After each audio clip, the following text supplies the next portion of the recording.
Alright, how's it going? Welcome back to another video here in the series on vector calculus. You might have noticed that the section title has changed. We are now on to this new section here on surfaces and surface integrals. And this is always an exciting thing, right? Just to whenever you move on to a new section, that means that you're slowly but surely progressing through the video series, right? So what I have here on the board, behind me or now to the side of me, is more or less just a summary of integration in the single variable case. And what we spent the last section doing was talking about how we can generalize this notion of single variable integration. Okay. So just to quickly summarize what's going on here, if we have a function of x and maybe this is what the function looks like going from some starting point A to some ending point B, the way that we can find the area of this curve is to simply integrate this function from A to B, right? And kind of what we talked about in the last section was that what we inherently implied here in the single variable case was that there was only one direction which you could move, right? There was one path that you could take from A to B. And that was just the going to the positive x direction, right? But then as you start to work in a higher number of dimensions, now all of a sudden there are many different paths that you could take from A to B. And you want to be specific about what path you're taking, right? So we talked about how that can generalize and how we can compute line integrals. Now in this section, we're still going to be talking about how we can generalize the idea of integration in a single dimension. But it's just going to be a different way of generalizing compared to line integrals. And as you can probably tell by the section title and the title of this video, we're going to start to talk about a class of integrals called surface integrals. Okay. And essentially that idea is to say that we're not just going to be integrating, or I should say, rather than just integrating along a path, we can integrate along larger domains. And we'll start to be able to integrate along domains that need two variables in order to parameterize it, which would be integrating along surfaces. Okay. Now, when we think of surfaces in this section, we can kind of just think of surfaces how you would conceptually think of them.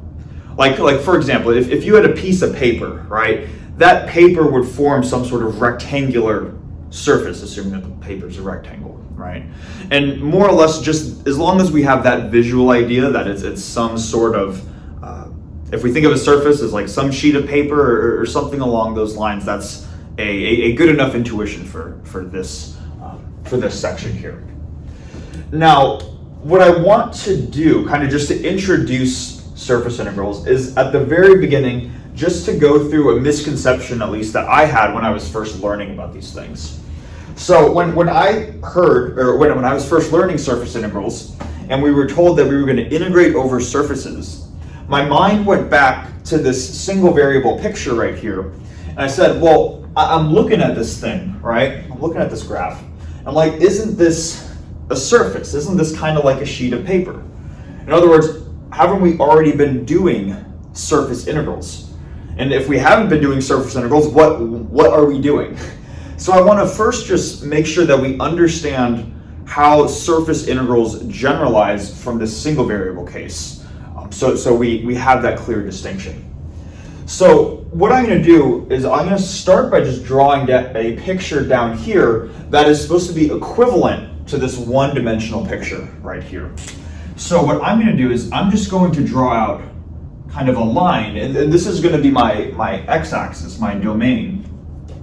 And I'll have the same starting and ending point. So we'll start at A and we'll end at B right here. And rather than just thinking of this function here as this arbitrary function, let's maybe come up with a specific type of function. So maybe we'll say that this is the temperature. And maybe this is this line segment right here represents a rod, like some metal rod. And what we're trying to do is we're trying to find what is the total temperature if we integrate from the starting point to the ending point, right? And the natural idea is you would say, all right, well, what's the temperature here, plus the temperature here, plus the temperature here? You kind of just add up the temperature going from A to B. Hopefully it makes sense that this picture is identical to this picture. The only difference is that in this picture right here, what this curve is doing is it is specifying what the temperature is. Maybe up here the temperature is hot, whereas down here it's a little bit cooler. So this part of the metal rod would be warmer and this part of the rod would be cooler. But by drawing out the picture this way, we see that when we're doing integration in the single variable case, we're just integrating along a single axis, right? In other words, this could be represented by just one dimension. Now what I want to do over here is to say, well, how is a surface integral different from this picture? And what I'm going to do now is, rather than just drawing x and f of x, I'm going to draw an xy plane here, but my axes are going to be different than the axes right here. So rather than x and f of x, I'm going to have x and y. And what I'm going to do is I'm just going to draw some sort of shape like this, and then my function, rather than just being f of x, it's going to be a function of both x and y, okay? Maybe whatever this thing is, it's some blob. And what f of x comma y represents is the temperature at each point along this blob right here. So when we're trying to find the total temperature on this blob, that is inherently just a different geometrical object than finding the temperature along just a rod in along just the x-axis. Okay. So the domain in surface integrals is fundamentally different. This domain simply looks different than this single line segment right here. Okay. So that's kind of the idea about how this is a little bit different. And maybe if this helps too, if we're used to thinking about a single variable integral as the area under the curve, the way that we can sort of conceptualize surface integrals is we can think of this picture right here kind of as a bird's eye view. In other words, if we imagine the xy plane is lying flat and we're looking down on that xy plane, this might be what we would see right here. But if we could draw in 3 dimensions, the surface integral would be the value, or it would simply be the volume under this overall 2D blob right here.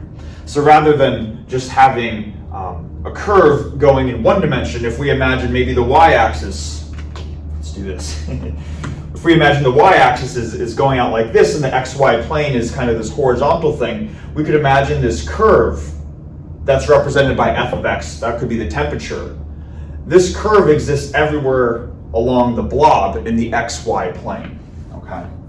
So that's another kind of, I guess, fundamental difference between these two. In the single variable case, it's the area under this curve right here. In the surface integral case, we're looking at the volume under the blob, if you want to call it that. All right. So hopefully that makes sense. That is how we are naturally going to generalize from this single variable integration case. All right. Now, first thing to do is to not just talk kind of hand-wavingly and vaguely with these pictures right here. I'm going to write out the definition for what a surface integral is, and then we're going to go through that together.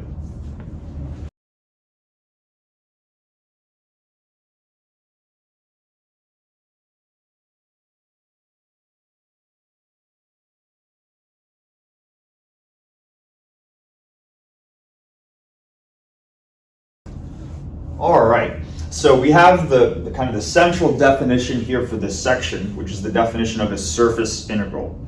Now, I should mention too that when we're starting this section off, we're going to be kind of working with a nice and simple case where surface integrals are simply going to be subsets of R2, or subsets of 2-dimensional space. As we get more comfortable with these surface integrals, we're going to show how to generalize from that picture, but just letting you know, at least for this video, that's kind of what we're going to restrict ourselves to start off, okay? So it says here that we're going to have some subset of R2, and we're going to call that D, and that's kind of this little blob that I drew right here. So we have this subset of R2, and then we have a set of 2D Cartesian coordinates, x comma y, denoted by this vector r right here. And what we can do is if we want to more or less find out what d is, or find the value of some function along this or in this subset d right here, we can approximate d by n disjoint subsets of simple shapes. And just notation-wise, these shapes are going to be labeled by I, and they're going to have an area of delta a sub I. Okay. So there's a lot of words, admittedly, on here, right? But what I want to show is that this does not need to be too much different from the single variable case. So maybe what I'll do is I'll just start by drawing the single variable case over here again, where we have x, we have f of x, and then we have some starting point A, some ending point B, and maybe a curve that looks like that, right? So that's kind of the single variable case, and then I'll say too that this is the domain D, and then some function f of x comma y is defined on this domain D here. Now what we should do is we should just remember, okay, well what do we do in the single variable case for defining the integral, right? And if you remember, we defined the single variable integral as the limit of a Riemann sum. So let's just kind of quickly go through that process of how we sort of set up the integral in the single variable case. And the first thing we did is we said, okay, if we want to find the area under the curve, let's maybe approximate the area by kind of splitting this area that we have here into a bunch of little rectangles, right? And then we were able to do something kind of like this, start to draw out these little rectangles, and it might look something like this, right? So we might say that approximately the area under this curve is equal to the area of, in this case, these 5 rectangles, or I guess in the general case, n rectangles. And what we did is we said, okay, if we want to find, I guess, the area under here, what we would do is we would just add up what those rectangles are, right? So if we have, in the general case, n different rectangles, then we would have a sum going from 1 to n. And then we would first, I guess we would just find the area of each rectangle, right? And the area of a rectangle is the width times the height. So the height would just be, I guess, going from here to here. And what we would do is we would specify what we wanted the height to be depending on how we bend each of these rectangles. But essentially what you could do is you could just say that the height is the value of the function at some specified value xi. So, because the vertical axis, of course, is f of x. So you would have a specific height here, a slightly different height here, a slightly different height here. So for each rectangle, it's going to have its own specified height. And then you could describe a corresponding width also to get the area, right? So we called the width of those rectangles delta x, where at least one of the common notations for what delta x is that, let's do this, we would say that delta x is just the domain. It would be b minus a, and if we split it into n even parts, each width would be b minus a over n, right? And what we could say here, let me actually write this up just a little bit higher. We'd say that delta x is b minus a over n. We said that this was approximately the integral from a to b of f of x dx, right? It wasn't exactly the integral, it was approximately the integral. The reason it wasn't exactly the integral is because by having a finite number of rectangles, there was a slight overestimation here, maybe there's some slight underestimation here, and you're getting close to the value of the area under the curve, but you're not exactly getting the value. And the way that you would replace this approximation sign with an equal sign is you would just make these rectangular bins infinitely thin. You would take the limit as delta x goes to 0, and the way that delta x goes to 0 is by letting n go to infinity, right? So when we took the limit as n went to infinity of this Riemann sum right here, we were now able to replace the approximation sign with an equal sign, right? So hopefully that makes sense. That's kind of just like a review, I guess, of of single variable integration. I want to show that integrating now over surface, it doesn't need to be anything different. We're going to do the same generalized procedure here. Only difference is now that we have a second spatial dimension. We have y in addition to our pre-existing dimension x. So if we were to imagine this picture over here as kind of this bird's eye view, we're looking down at this xy plane. And again, maybe we can think of this function as the temperature at each point along this blob right here. And if our goal is to find the volume under this area, the volume under the blob, what we could do is we could take this blob and we could split it up into a bunch of little chunks. In the single variable case, we split up this domain into a bunch of rectangles. But now here, you can imagine this as a bunch of long rectangular, quote unquote, cubes, right? Each one of these squares might look something like this. I'm doing my best to draw it. Okay, I realize that's not the perfect drawing. There's a reason I'm not an art major, right?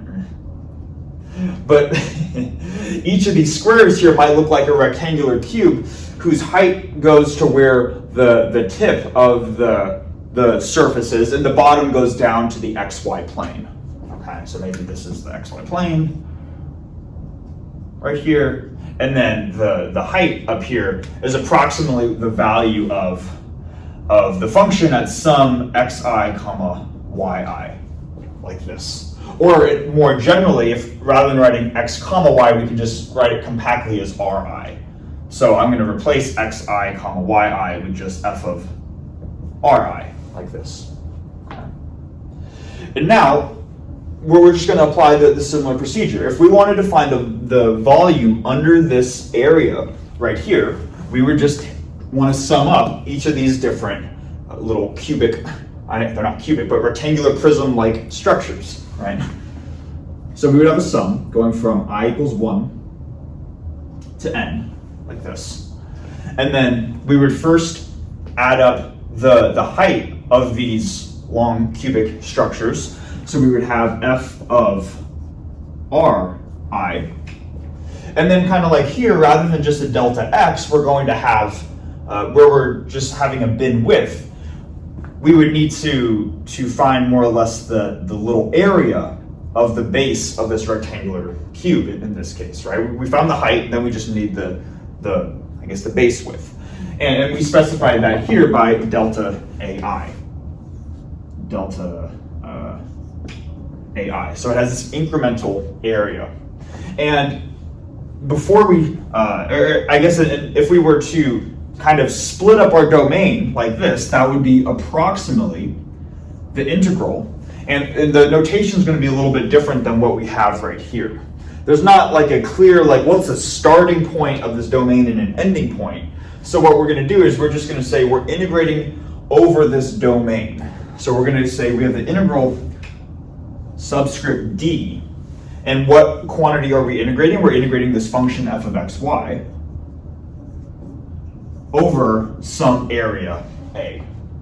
So the notation is changing a little bit right here. And this is a common notation that you're going to see. It's not, in this case here, it's not that uppercase A is an integration variable, but simply rather that this differential gets used to say that what you're integrating over is you're integrating over an area.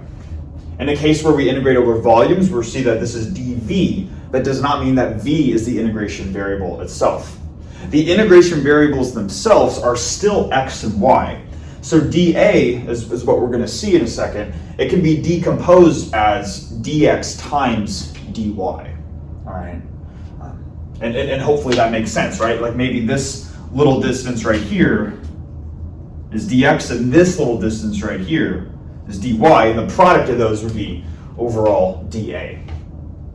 So we add up these sort of long rectangular prism-like structures, and that's approximately the integral. And then we just do something similar here, where we could take the limit as delta A approaches 0.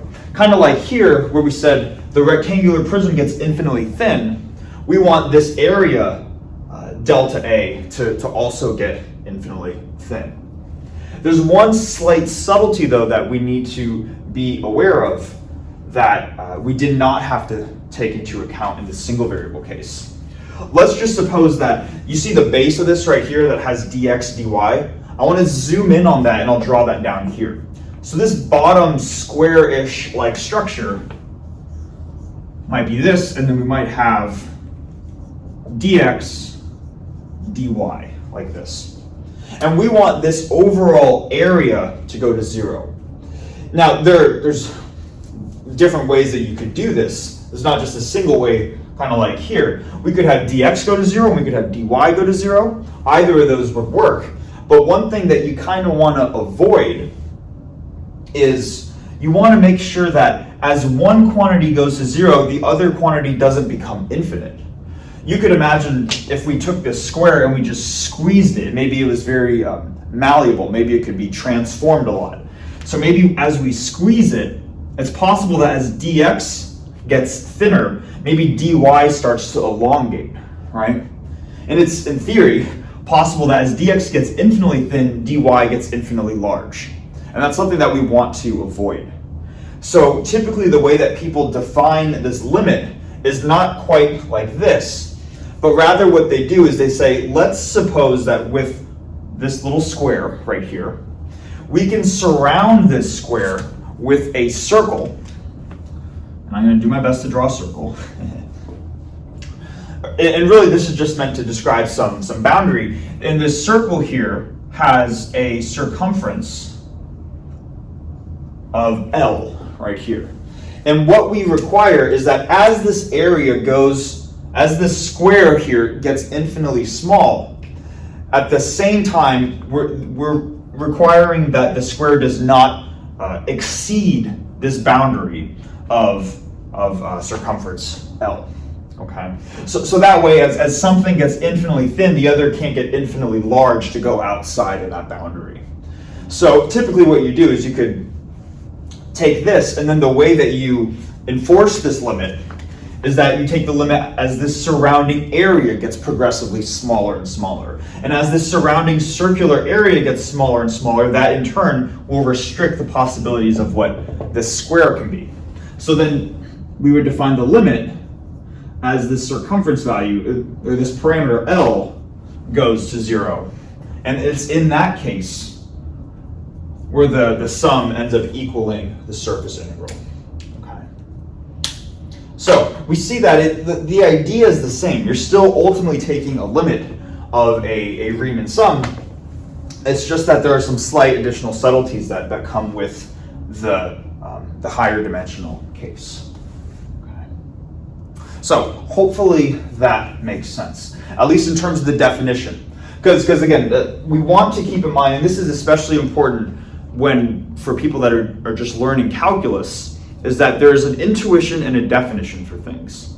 Intuitively, we can think of an integral as the area under the curve, but definition-wise, it is the limit of a Riemann sum. Both are useful in order to really understand math, but you want to make sure that they're distinct ideas. Okay. So now that we've kind of gone through the definition of a surface integral, let's go kind of to the next step, which is, well, how do we compute these things, right? So I'm going to erase everything we have here, and then we're going to proceed in that general direction.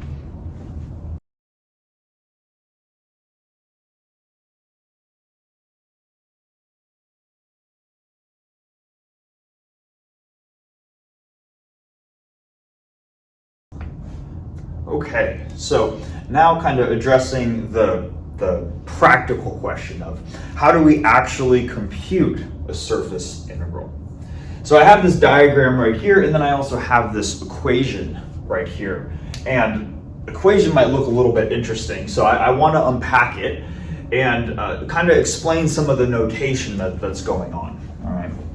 But first, the conceptual idea behind this is that this quantity here, dA, let's just write out this right here. This quantity dA, like we mentioned before, this is just the differential area of a square that we saw on the previous whiteboard that has width dx and then associated height dy.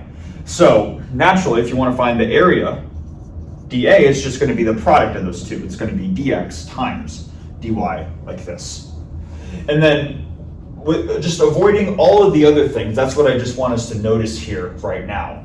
That if we look at the integrand, we have f of x comma y dA, and now, ignoring the parentheses, we have f of x comma y dx times dy, like this, okay? So that's kind of the first way that we can start to unpack this, is just by rewriting this dA quantity, this differential area. And then, naturally, if you have, where am I standing? Naturally, if you have two different differentials, dx and dy, what you could do then is to perform two consecutive integrals. The first integral is going to be over your first integration variable, in this case x, and then your second integral is going to be over your second integration variable, in this case y. All right. And then you can hopefully start to see how this generalizes to many different dimensions. In theory, if you had n integration variables, you would just be performing n consecutive integrals. Now, what we're going to be talking about is to say, okay, we're performing consecutive integrals as opposed to just one, but how do we actually do that? Okay. So let's just focus in on this quantity in parentheses here. We're performing, on the outermost side, we're performing an integral with respect to y, but we ask ourselves, what are we integrating? Well, we're integrating whatever this thing in parentheses is. And you say, okay, well, what's the thing in parentheses? Well, it is this integral over this quantity x sub y, f of xy dx. All right, so let's just focus in on that part for a second, and that's where we're going to turn our attention to the sort of this diagram that we have right here. So we're going to be integrating over x, and the way that I'm going to, I guess, symbolize integrating in this case is I'm just going to draw with a marker what part of the overall domain D we have integrated over. Okay. So notice here that in this equation, right, we are integrating over this quantity x sub y. And this notation might be a little bit confusing if it's not explained, so I just want to make sure that I explain it. All right. So looking here on this picture, if we want to first integrate over x, the natural question is, all right, well, what are the upper and lower bounds for this integral right here? This tells us what we're integrating over, right? But we want to say, well, what specifically is our lower bound and upper bound? In other words, what is our leftmost x value and our rightmost x value? And the answer is, well, now that we're working in more dimensions, it kind of depends, right? Let's just suppose that our line that we're integrating over, our dx that we're integrating over, is right here. So then the line that we're integrating over is this one, right? Then the x coordinate of this point right here would be my starting x value, and the x coordinate of this point over here would be my ending x value. That would be the case if this is the specified y value. But you could imagine too, like I could draw a different horizontal line along this domain. Maybe I'll draw one down here. This exists at a different value of y. Maybe this one up here is y1, and this over here is y2. I have a new value of y, right? Now, if I specify this to be my new y value, now this is my starting, or the x coordinate of this point is my starting x value, and the x coordinate of this point over here is my ending x value. What I'm trying to illustrate is that depending on what we specify for y, the range of integration, or the range of our domain, is going to naturally change, right? Like if we pick y2 specifically, we're going to integrate from here to here. If we pick y1, we integrate from here to here, and it's going to change depending on what the y value is, right? So notation-wise, that's what this is saying. They're saying we want you to integrate over the domain x, but the domain x inherently depends on what the y value is, right? This is just saying you're going to integrate across a horizontal line for just a given y value, for a given height along for this domain right here, okay? So that's what this notation describes. What is the domain for a specified value of y? Now, if we were to look at this quantity, and let me write it out over here. We're integrating over whatever the domain is for a specified y value, and we're integrating our function, which is a multivariable function, f of x comma y, with respect to dx. So again, just looking at the term in parentheses here.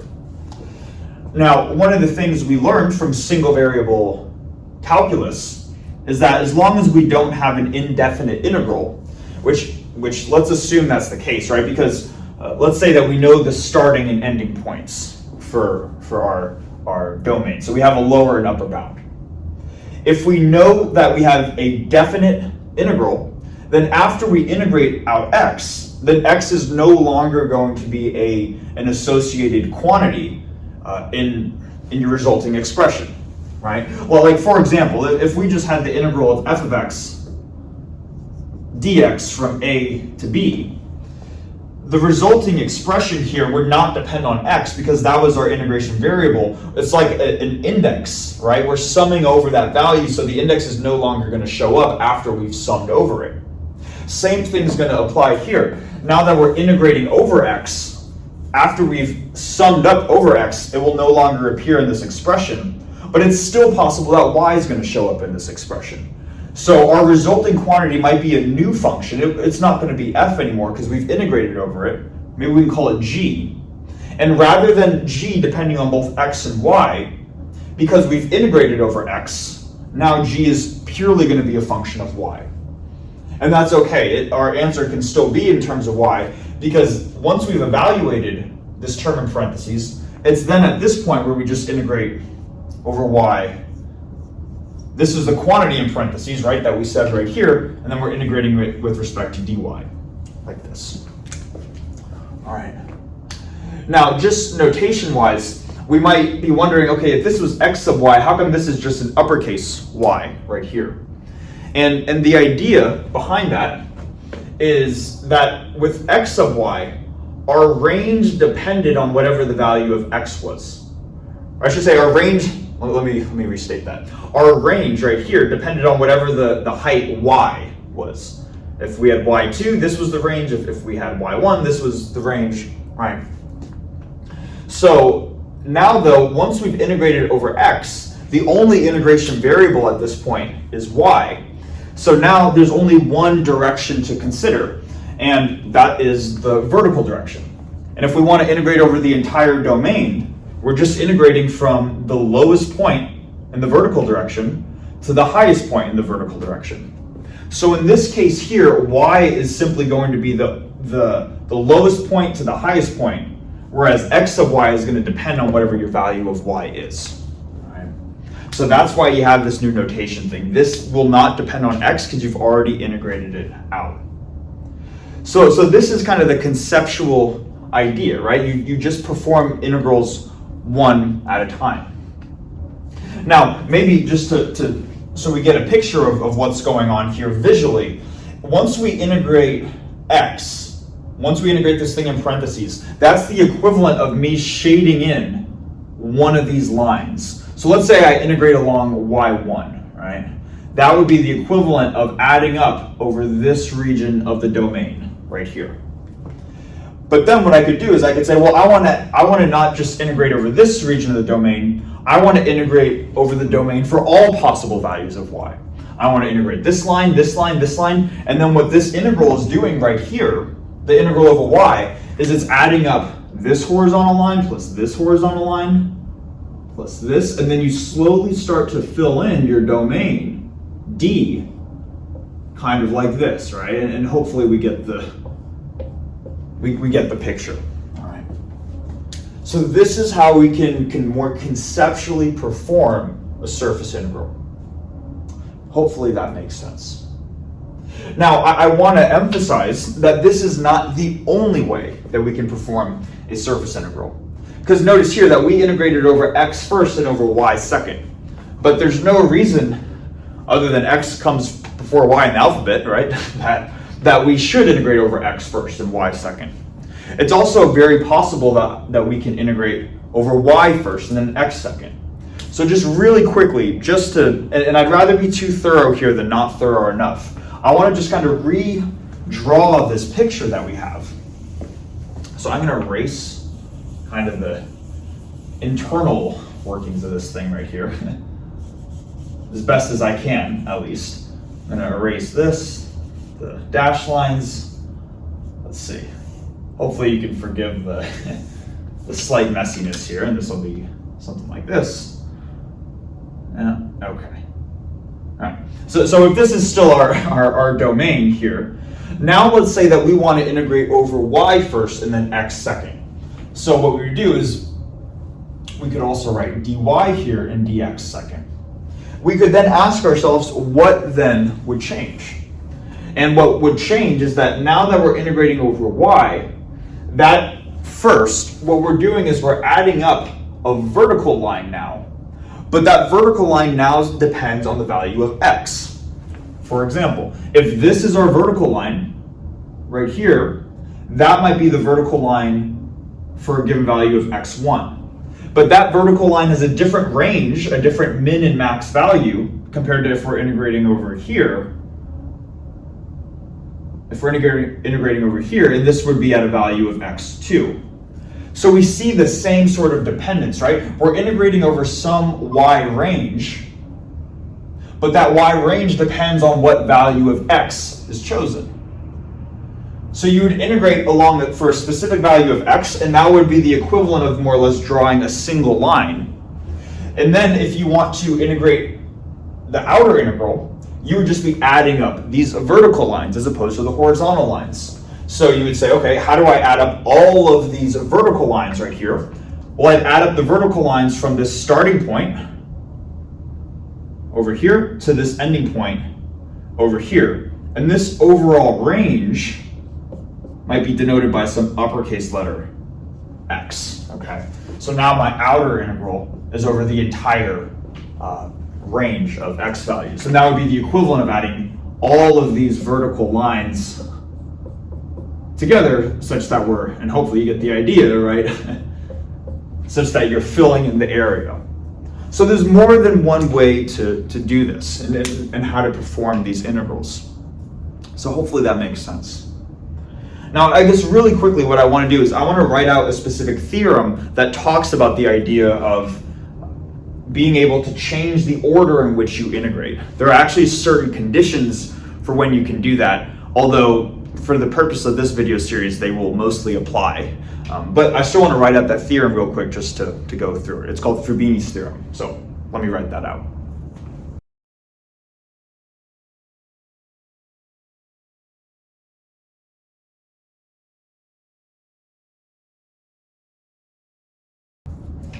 All right, so we have this theorem called Fubini's theorem right here. So let's go through it together.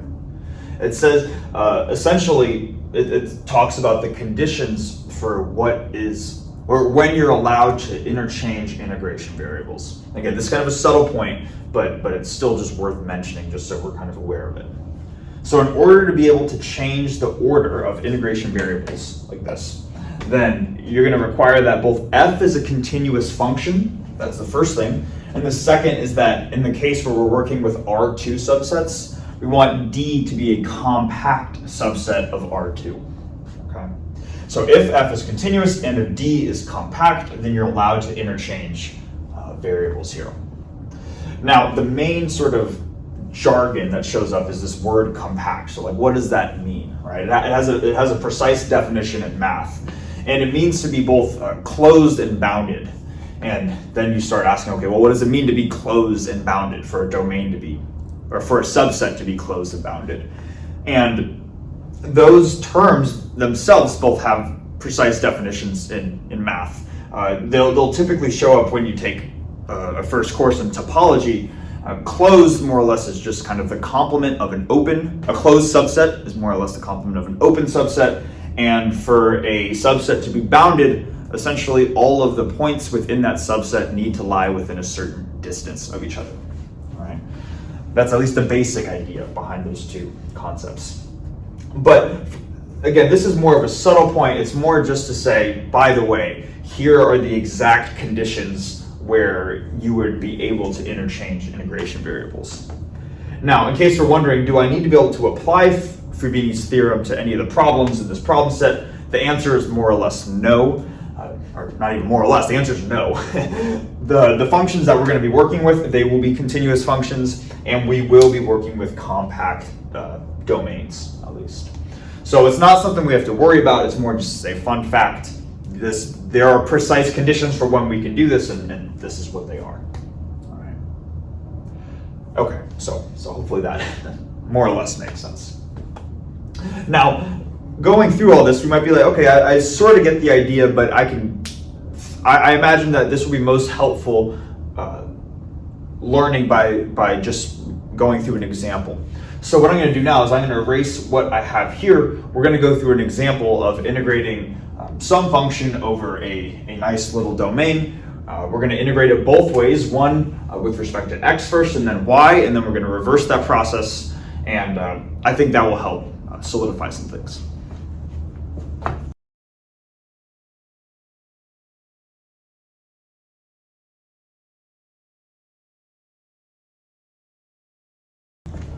All right, and now for an example to hopefully solidify some of these ideas we've been talking about.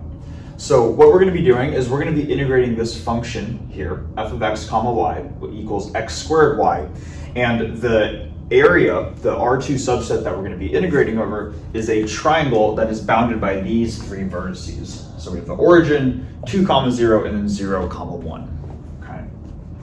Now in these types of problems, kind of like with line integrals, drawing a visual picture as to what's going on is always a good first step. So what I want to do is I want to draw the domain that I'm going to be integrating over. So if I have a domain here, I could draw an entire xy plane, but just by looking at these points, I know I have 0, 0, so I have the origin. So this is my x-axis, this is my y-axis, and this point right here is the origin. That's right, 0, 0. Then I have 2, 0, so maybe I can do like 1 tick mark, 2 tick marks. This point right here would be 2, 0, and then we have the point 0, 1. So that would be 1 tick mark up, 0, 1. That would be this point right here. So if the domain that we're working over is a triangle formed by those three points, then I can just connect a line from here to here, and that makes this corresponding right triangle. Okay. Now, the first thing that we're going to want to do is we want to integrate this function, and we're going to start by, it doesn't matter which one we choose, but let's just start by integrating over x first and then integrating over y. So what we would do is we would say we're going to integrate over a domain D, where in this case D is the triangle. And we're going to integrate our function f of x comma y over what we call our area element, dA. And more specifically, that will be some starting integral over an entire, over the min to max values of y right here. And then we're going to have a set of parentheses, and then we're going to integrate over x sub y like this. And then we're going to have f of xy. F of xy in this case is just x squared y dx dy. Okay. So hopefully that makes sense. That's going to be kind of the setup here. And now we say, okay, that's the setup, that these are what we want to integrate over. A lot of the challenge with surface integrals is just figuring out how to translate these quantities into integration bounds, right? Because this gives a visual picture, I guess, of what we want to integrate over, but we want to have a specific lower and upper bound so we can get an overall result, right? For what is the total value of f of xy throughout this entire triangle here.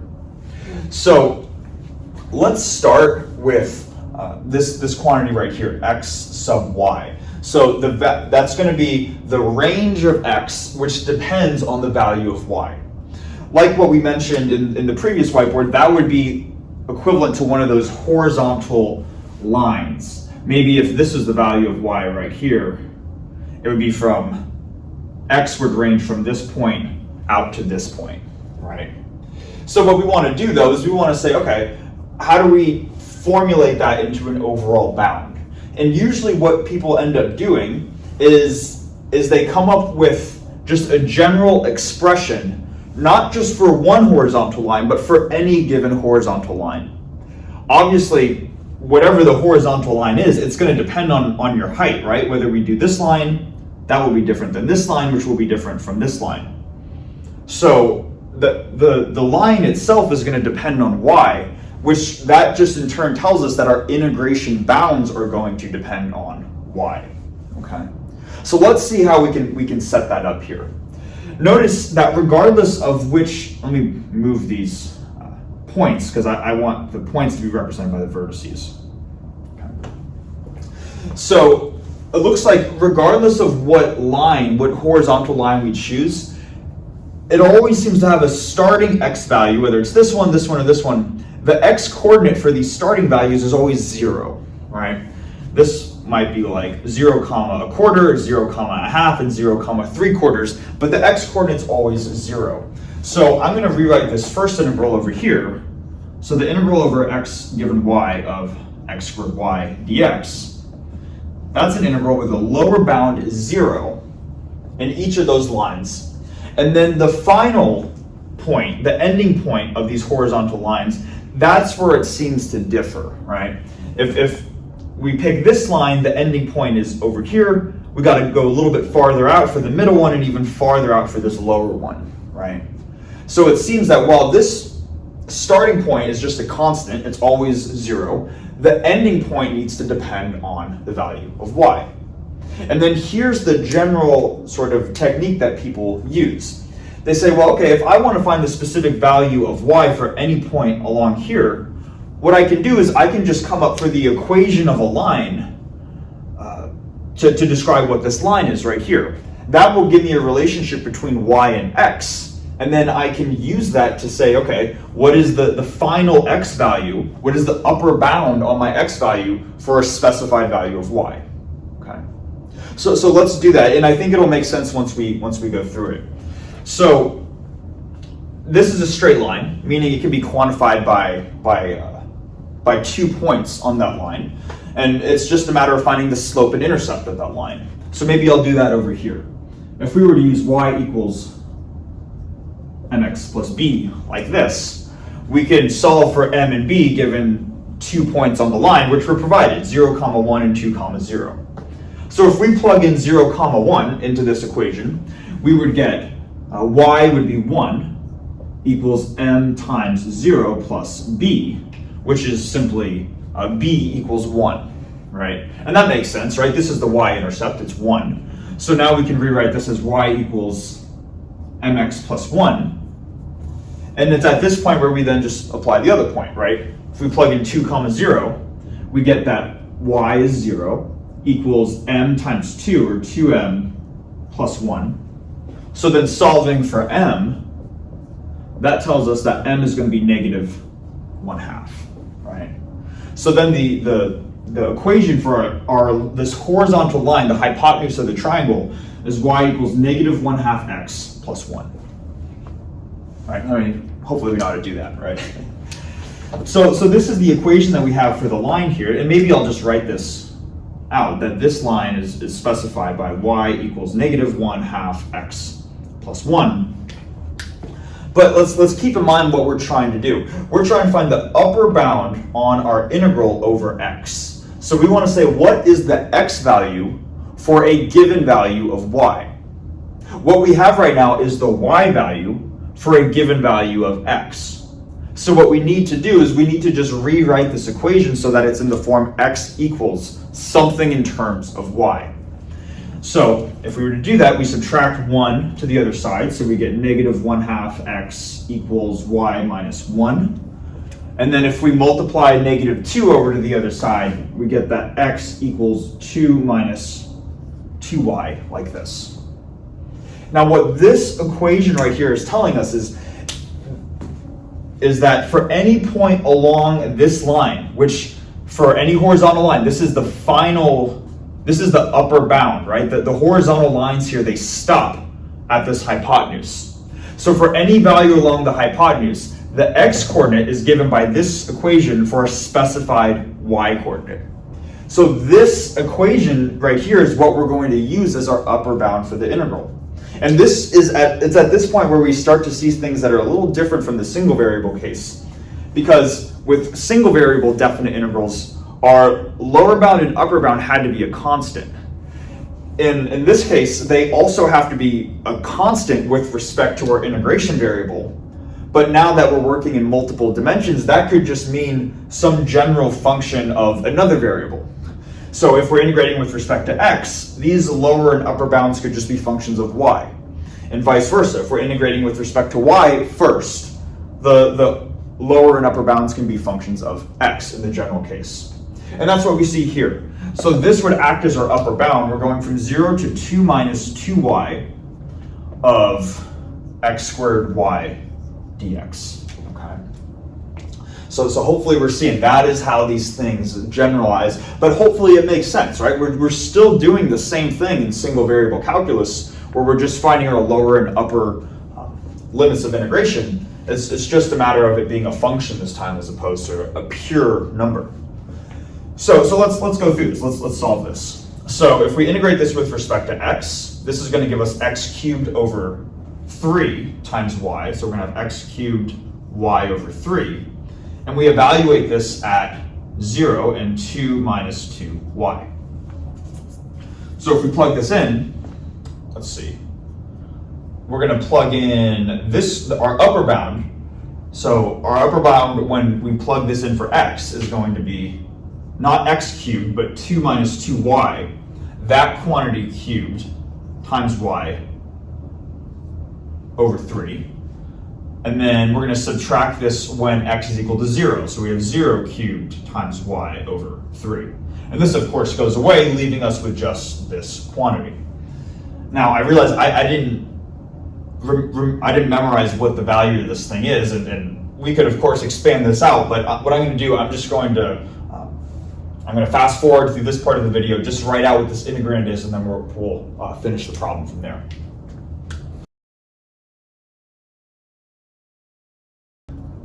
All right, so if you were to expand this quantity out, this is what you would get.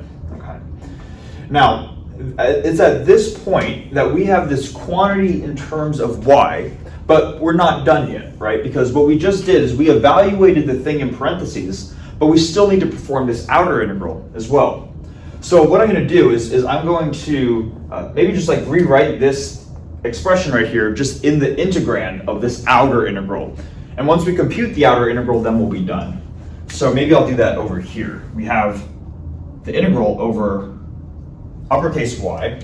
I'm going to pull the 8/3 out. It's just a constant, right? So we're going to have 8/3, and then we have y minus 3y squared plus 3y cubed minus y to the 4th dy, like this, right?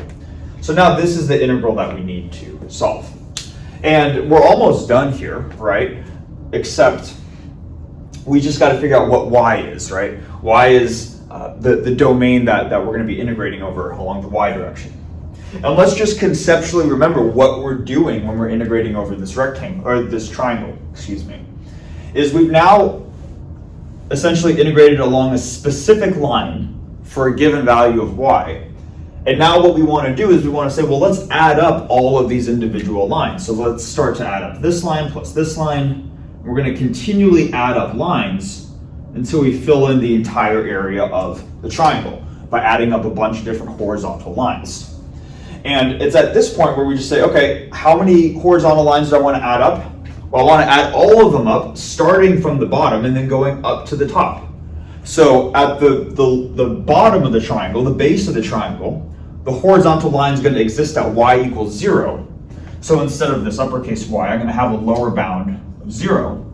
And then we're going to keep on adding these lines all the way till I get to the top of the triangle. And it's at that value where the specified y coordinate is 1. So this integral is going to go from 0 to 1. And notice now that because we no longer, this is the final variable that we are integrating over, these integration bounds will always be an actual constant.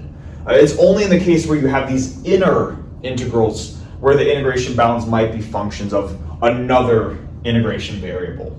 Okay, so that's kind of a way of checking that you're doing things right. The outermost integration bounds will always be a constant. So now if we integrate this, we have 8/3, and it's just applying power rule. This gives us 1/2 y squared minus y cubed plus 3/4 y to the 4th. I'm assuming we're familiar with this, minus 1/5 y to the 5th from 0 to 1.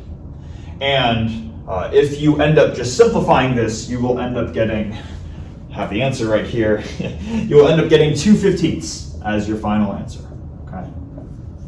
So that is the ultimate answer to what is the value of this function added up over the area of this triangle. All right. Now, what I'm going to do is I'm going to erase pretty much what we have, and we're just going to interchange the integration bounds. And maybe while I am erasing everything, take some time to think about if we'd expect the answer, this 2/15, do we expect that answer to be the same or different if we interchange these integration bounds?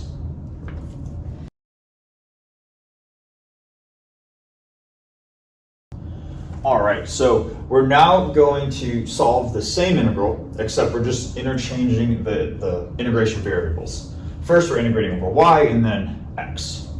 And hopefully you had some time to think about, should the overall answer change if we interchange the integration bounds? And you might remember just from Fubini's theorem that it quite literally told us that the answer does not change if you interchange, the integration bounds, right? And hopefully it makes sense why that's the case, even though in the line integral case, oftentimes the value of the line integral is path dependent. Because in the case of two line integrals with different paths, you're inherently integrating along different domains. You're integrating over different curves. But in here, we're integrating over the same surface. The triangle is the same fundamental triangle. It's just the way that we add up little pieces of the triangle differs. Before we were adding up these horizontal lines. In this case, we're going to add up vertical lines, as we're about to see. And I want to go through this one a little bit more quickly. And by going through it a little more quickly, I just want to set up the integration bounds and then maybe leave the integration for you as an exercise if it's still something you're trying to work through. Okay. But I think setting up the integration bounds is inherently the challenging part. So first thing that we're doing, if we're going to start by integrating over y, what that means is that we want to integrate over the y variable. That will be a vertical line that might look something like this, where the lower bound of y is here and the upper bound of y is right here. But like we saw before, where the lower bound and upper bounds of y, or in the previous case x, but in this case, where the lower and upper bounds are depends on our specified value of x. Our range of y values is inherently dependent on x, right? So we could have a line here, we could have a line here. It depends, right, where we're looking at the line. So what we're going to do, though, is we're going to say that regardless of what vertical line we draw, each of the starting points for these vertical lines is going to be along the origin at y equals 0. No matter what point I pick along here, the y coordinate is always 0, even if the x coordinate is changing, right? So instead of y sub x here, I'm always going to say that my lower bound y coordinate will always be 0. Now for my upper bound y coordinate, in this case, it would be the y value of here, of this point.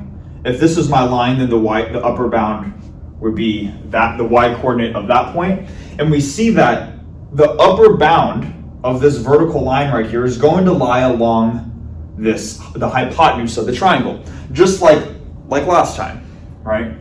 And conveniently, that's why I didn't erase our equation of a line, because we already used that, and we can use that in this case as well. Just by default, when written in slope-intercept form like this, that provides us the value of y for a specified value of x. In other words, what is the value of y on this line? What is the upper bound on our integral for a given value of x? Since that's given, what I can do is I can just use this equation right here, and that will act as my upper bound. So it's always going to start at 0, and it's always going to end on the line, which is specified as -1/2 x plus 1. Okay. So that would be my upper bound.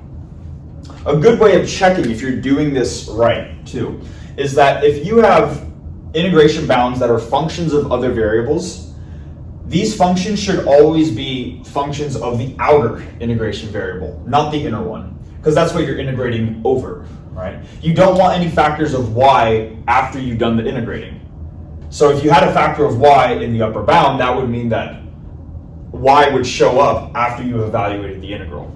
So if dx is the outer bound, these should all be in terms of x, and vice versa. Dy is the other bound, the outer bound, then these should be in terms of y.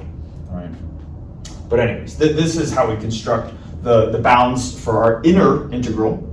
And then for our outer integral, we can say once we've performed this integral and we've added up a single vertical line, we now want to fill in the triangle and add up all the possible vertical lines in the triangle. So that would be just filling in the triangle so it looks something kind of like this, right? And then we just say, all right, well, where do we want to start adding up our vertical lines? We want to start adding them up at the starting point when x is 0. So my lower bound is 0. And then we want to keep on adding these lines up until we get to the end of the triangle, which has a final x coordinate of 2. So my upper bound would be 2. And if you were to go through this integral right here, you would in fact get that your answer is the same, 2 over 15. So hopefully that makes sense, and that kind of shows how we can perform these surface integrals in R2. Now, the last thing that I want to do is to say that there are some cases where you don't have to go through necessarily all the work.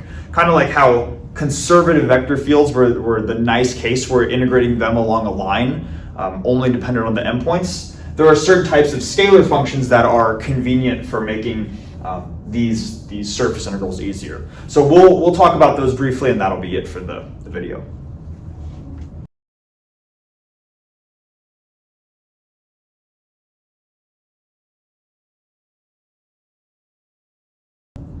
All right, so here we have a definition for this type of scalar function called a separable function. So let's go through it together. It says here that a scalar function f of x comma y is considered separable if it can be written as follows. So you have your starting function, which is a function of both x and y, but if that function can be decomposed into a product of two different quantities, where each of those quantities only depend on a single variable, so in this case, g of x multiplied by h of y, then that function is considered separable. The example that we saw in the previous case of f of x comma y is x squared y. That is an example of a separable function. You would just set g of x to be x squared and then h of y to be y. Okay. Now, the reason why these functions are nice, and I'll just quickly state this, but hopefully it makes sense. Let's suppose that your domain D is some rectangular domain where you're given coordinates where maybe we're going to say that A is less than or equal to X is less than or equal to B. So in other words, your range of X values goes between A and B, and then your range of Y values goes between maybe C and D, right? So C, let's make that a little better. C is less than or equal to Y is less than or equal to D. What you could do then is if you have an integral over this area and your function f of x, y is separable, then you can at that point break your integral into two separate single variable integrals. So immediately what you can do is you can just say my first integral is going to be just the integral over x. And then you ask yourself, what is the integral over x? Well, the specified lower and upper bounds are a and b. And then we say, what is the x component of this function? Well, that's just g of x, right? G of x dx. That would be your first integral. And then the second integral is the same thing, but with the y component. So it's going to have lower and upper bounds of c and d, respectively. And then we're just integrating our h of y function with respect to y. Now, the natural question is, well, like, why can we do this, right? And the idea is that if you were to, you can still set it up, and almost, you should set it up as like those nested integrals, where you start out by having dx and then dy. And I would recommend trying this yourself to see if you get the same thing. But what you'll notice is that when writing out dx and then dy kind of as nested integrals, is that inherently whatever your outer integration variable is, actually let's even do this, right? Like let's just quickly show why. So if we were to write out f of x comma y as g of x, h of y, dx, dy, like this, we're first, and I don't have the parentheses here, but I mean, we're going to evaluate the innermost integral first, which is the integral over x. And then we say, okay, we want to integrate this over x. G depends on x, but h only depends on y. So with respect to x, h is effectively a constant. So what we could do is we could say that this thing right here is the same thing as just pulling that constant out, because that's what you can do with constants, with integrals, right? You can pull it out to the front and integrate this over y and multiply that by your original integral, which is just g of x dx, okay? So in the case where you have a separable function, it's nice to check if your function is separable and you have a domain where this works, because that will simplify your life quite a bit, and you don't have to try to draw out the whole domain and all that stuff. You can immediately just go to that product right there. Okay. Anyways, I feel like the video's probably gone on long enough. You get that feeling after a sense. So I'm going to stop the video right here, but thanks so much for watching, and then we're going to continue our dive into surface integrals in the next video. Thanks.